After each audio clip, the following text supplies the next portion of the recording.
All right, folks, welcome back to the show. Today we're diving headfirst into some seriously heavy stuff. Political assassinations. These aren't just tragedies, man. They're events that send shockwaves through history, shaping the world as we know it. We're talking JFK, Martin Luther King, Bobby Kennedy, figures who were larger than life, taken out in their prime. It's impossible to ignore the conspiracies, the whispers of hidden agendas, and the lingering questions that just won't go away. Make sure you're subscribed and hit that notification bell so you don't miss out on the rest of this wild ride.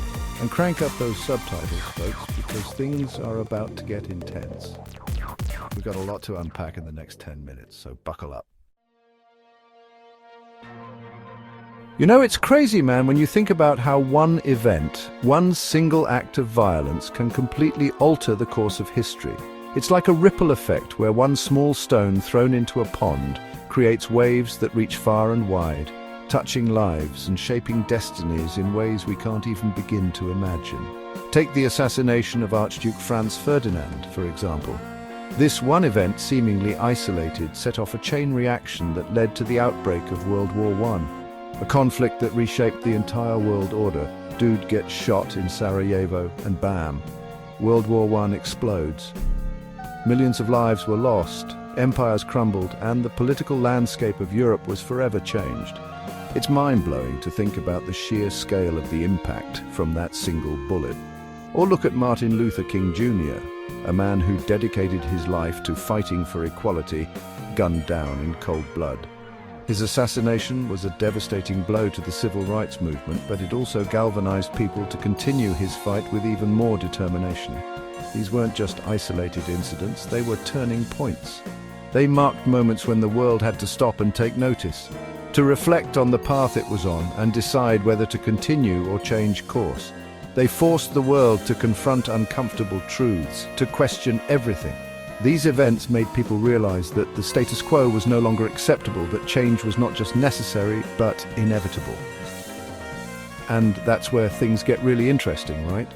Because whenever you have an event this big, this impactful, you can't help but wonder what really went down, what were the underlying causes, and who were the key players behind the scenes. Because whenever you have an event this big, this impactful, you can't help but wonder what really went down. Were these just random acts of violence, or were they orchestrated?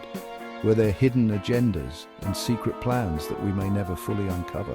Were these just random acts of violence, or were they orchestrated? Were there forces at play that we're not even aware of? It's these questions that make history so fascinating and so complex. Were there forces at play that we're not even aware of? Were there shadowy figures pulling the strings from behind the scenes, influencing events in ways we can only speculate about? These are the questions that keep me up at night, man. The mysteries, the unanswered questions, the what-ifs. They make you realize just how interconnected everything is, how one event can set off a chain reaction that changes the world. These are the questions that we're going to try to answer today. We're going to dive deep into these pivotal moments, explore the evidence, and see if we can uncover the truth behind the events that rewrote the future. So whenever one of these major assassinations happens, the first thing we get is the official story. It's almost like clockwork. The government steps up to the podium, the media broadcasts the narrative, and the public is expected to accept it without question. The government, the media, they come out with their version of events. They present a neat, tidy package of what supposedly happened, who did it, and why. It's all very convincing on the surface, like with JFK, right? Lee Harvey Oswald, the lone gunman, case closed. But is it really that simple? The story was wrapped up so quickly it left many people wondering if there was more beneath the surface. But something about it always felt off, didn't it? Too many loose ends, too many unanswered questions. The more you think about it, the more it feels like there are pieces of the puzzle that just don't fit. And that's what makes these conspiracy theories so compelling. They offer alternative explanations that seem to fill in the gaps left by the official story. They provide a sense of closure that the official narrative often lacks, because they tap into that part of us that knows, deep down, that sometimes the official narrative is just that, a narrative. A story crafted to serve a particular purpose, to maintain control, to keep the public from asking too many questions. It's like they're trying to fit a square peg into a round hole, you know? The official story often feels forced, like it's trying too hard to make everything fit neatly into place. And the more you look into it, the more you start to see the cracks in the facade, the inconsistencies, the contradictions, the things that just don't add up. It's like peeling back layers of an onion, each one revealing something new and unexpected. You start to see that maybe, just maybe, there's more to the story than they're letting on. And that's when the real investigation begins. The search for the truth, hidden beneath layers of smoke and mirrors. Let's be real, folks. Governments are all about power. They're about control. They have a vested interest in maintaining the status quo, in keeping things just the way they are. This isn't just about running a country, it's about holding on to the reins of power, no matter the cost. And sometimes maintaining that power means controlling the narrative, even if it means bending the truth. Think about it. The media, the press, the news outlets, they all play a role in shaping public perception. They can be tools for those in power to manipulate the story, to present a version of events that suits their agenda. When someone like Martin Luther King Jr. is assassinated, a man who was challenging the status quo, shaking things up, it sends shockwaves through society. His message was powerful, his influence undeniable, and when such a figure is suddenly taken away, it benefits certain people in power to control how that event is perceived. They want to manage the fallout, to ensure that the public's reaction doesn't spiral out of control. It benefits them to steer the narrative, to frame the story in a way that maintains their grip on power. They don't want a full-blown revolution, right? They want to keep things calm to prevent any upheaval that could threaten their position. So they put forth their version of events, their carefully constructed narrative, to maintain order. They use their influence over the media to shape the story, to present a version of reality that keeps the public in check. But the truth has a way of bubbling up, doesn't it? Despite their best efforts, the real story often finds a way to emerge. People start asking questions, digging deeper, looking for answers that the official narrative doesn't provide. And that's what makes these conspiracy theories so hard to ignore. They offer an alternative explanation, one that challenges the official story, that points to hidden motives and secret agendas. Because they offer an alternative explanation, one that often points the finger right back at the people in charge. They suggest that there's more to the story, that the truth is being hidden from us. And in a world where information is power, those who control the narrative hold the keys to that power. But the quest for truth is relentless, and people will always seek out the real story, no matter how deeply it's buried. So, who benefits from the chaos? Those who can manipulate it to their advantage, those who can control the story and, in doing so, control the people. Chapter 4. Conspiracy Theories. Unraveling the web of intrigue. Now, I'm not saying I believe every conspiracy theory out there. Some of them are pretty out there, I'll admit, but when it comes to these major assassinations, it's hard to deny that something just doesn't add up. You've got the CIA, the mafia, secret societies, foreign governments, all these powerful players with their own agendas. And when you start connecting the dots, you see that these assassinations, they weren't just isolated incidents. They were moves in a much larger game, a game played by the elites, with the fate of the world hanging in the balance. It's enough to make your head spin, man. Chapter 5.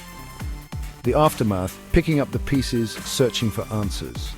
The thing about these assassinations is that they leave a void, a gaping hole in the fabric of society, and into that void, doubt creeps in.